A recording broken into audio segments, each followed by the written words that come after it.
Gravity की discovery किसने की थी? सर आइजैक न्यूटन, जब एप्पल ऊपर से गिरा था। न्यूटन से 500 साल पहले इंडियन मैथमेटिशियन भास्कराचार्य ने अपने ग्रंथ सूर्य सिद्धांत में बताया था कि गोलाकार पृथ्वी अंतरिक्ष में एक विशेष टाइप की मैग्नेटिक फोर्स के कारण रुकी हुई है, जो कि गुरुत्व आकर्षण बल है। और इसी तरह ऋषि कणाद ने अपने ग्रंथ वैशेषिका सूत्र में 3 लॉ ऑफ मोशन दिए थे, जो कि न्यूटन से पहले दिए थे, जिसे मैनचेस्टर यूनिवर्सिटी ऑफ इंग्लैंड ने प्रूव किया था। भारत में आने वाले आक्रमणकारियों ने हमारा आधा नॉलेज बर्बाद कर दिया और बाकी हमें ब्रेन वॉश करके साथ में ले गए, और वहीं यूरोपीय वैज्ञानिकों ने हमारे स्क्रिप्चर्स को स्टडी करके पेटेंट करवा लिया।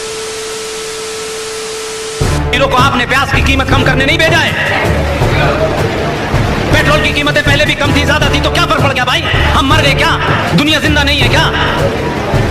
लेकिन आपके अंदर हजारों साल की संस्कृति को मानने वाले लोगों में पहली बार बोध हुआ है कि हम कौन है भाई। हमने दुनिया को शून्य दिया, दुनिया को ज्ञान दिया। आज पूरी दुनिया आपका लोहा मानती है। कुछ मूर्ख लोग समझते हैं कि भारत 1947 में पैदा हुआ है। भारत 1947 में नहीं पैदा हुआ, 1947 में इंडिया पैदा हुआ है। भारत सदियों से था, हम हजारों साल से थे। जब ये कायनात थी, जब ये ब्रह्मांड था।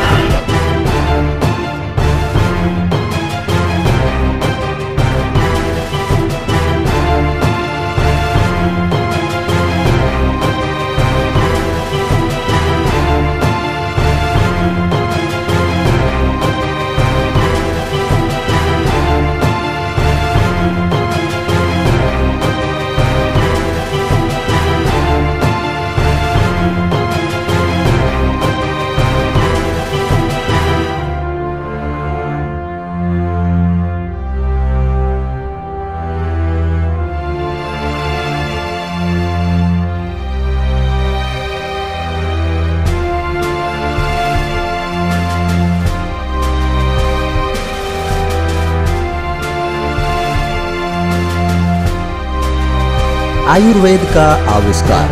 दुनिया को दवाओं की पहली समझ भारतीयों ने ही दी। 300 से 200 ईसा पूर्व कुषाण राज्य के राजवैद्य चरक ने अपने ग्रंथ चरक संहिता में एक से एक प्राकृतिक दवाओं का जिक्र किया है। इसके अलावा उन्होंने सोना चांदी वगैरह को पिघलाकर उसके भस्म का प्रयोग भी चरक ने ही बताया। उस दौर में मौजूद ऐसी कोई बीमारी नहीं थी जिसका तोड़ चरक के पास नहीं था। उन्हें अपने इसी योगदान के लिए भारतीय चिकित्सा और दवाओं का पिता कहा जाता है।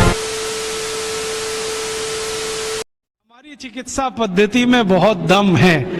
इसके दम के कुछ उदाहरण बताता हूँ। जो भगवान राम के भाई लक्ष्मण बेहोश हो गए और सुषेण ने जब नाड़ी देखी, ये तो गया, अब बचने की कोई संभावना नहीं। तब हनुमान जी को कहा, जाके लाओ जल्दी से, मैं कुछ देर तो जीवन बचा सकता हूं, बाकी आगे की गारंटी नहीं है। हनुमान जी गए, संजीवनी बूटी लेके आए और सुषेण ने संजीवनी सूंघाई, खिलाई नहीं, सूंघाई, और लक्ष्मण जीवित हो गए। तो कोई तो है दम भाई, ऐसा तो नहीं है सूंघने मात्र से वो जीवित हो गए। हम तो ये महाभारत की कहानी देखते हैं, युद्ध चला है और आप जानते हैं भयंकर युद्ध चला है। भारत के पिछले हजारों साल के इतिहास में सबसे भयंकर युद्ध हुआ है तो महाभारत का युद्ध हुआ है, जिसमें थोड़े बहुत नहीं लाखों लोग मारे गए। लेकिन उस युद्ध में बार बार हमें ये पता चलता है कि सवेरे से शाम तक युद्ध होता है। रात को सभी पालों के वैद्य अपने अपने घायल सैनिकों के घावों पर मरहम लगा रहे हैं, लेपन कर रहे हैं, और अगले दिन वो फिर युद्ध के लिए तैयार हो रहे हैं। ऐसी कौन सी चिकित्सा पद्धति दुनिया में है जो 12 घंटे में आदमी को लड़ने के लिए तैयार कर दे? और महाभारत की ऐसी एक नहीं सैकड़ों कहानियां, उसमें से तो एक कहानी में बताता हूं। कौरवों की कहानी जानते हो? 100 थे। एक माता के 100 पुत्र कैसे हो गए? एक माता के 100 पुत्र कैसे हो गए? और अद्भुत बात जो समझने की है, वो 100 के 100 सभी पुत्र एक जैसे, ऊंचाई में एक जैसे, चौड़ाई में एक जैसे, लंबाई सबकी बराबर, हाथों की लंबाई बराबर, शरीर सबका एक जैसा, चेहरा सबका एक जैसा। बड़ा मुश्किल पहचानना। तो ये तो भाई कोई क्लोनिंग हुआ हो तभी संभव है, वरना कैसे संभव है। अभी तो हम प्राकृतिक तरीके से जानते हैं कि दो ट्विंस भी पैदा हो जाएं तो एक जैसे नहीं होते, लेकिन कौरव तो सबके सब एक जैसे। तो शायद उस समय कोई बड़े महान चिकित्सक रहे हों जिन्होंने गांधारी के रक्त में से कुछ निकालकर क्लोन कर दिया हो, या उनके गर्भाशय से कुछ निकालकर क्लोन किया हो, उसमें से ये कौरव पैदा हुए हों। तो ये क्लोनिंग की टेक्नोलॉजी तो 5000 साल पहले इस देश में थी। यूरोप तो अभी जान रहा है इसको, और यूरोप अभी तक भेड़ बकरियों पर प्रयोग कर रहा है। यहां तो आदमियों पर प्रयोग 5000 साल पहले हुआ। तो कोई तो दम होगा इसमें। हमारे सुश्रुत संहिता को आप जानते ही हैं, आप में से शायद किसी ने पढ़ा होगा, नहीं पढ़ा तो जरूर पढ़िए। सुश्रुत संहिता में बहुत साल से पढ़ता रहता हूं। हालांकि मेरा विषय तो इलेक्ट्रॉनिक्स है, लेकिन मुझे इसमें इंटरेस्ट है।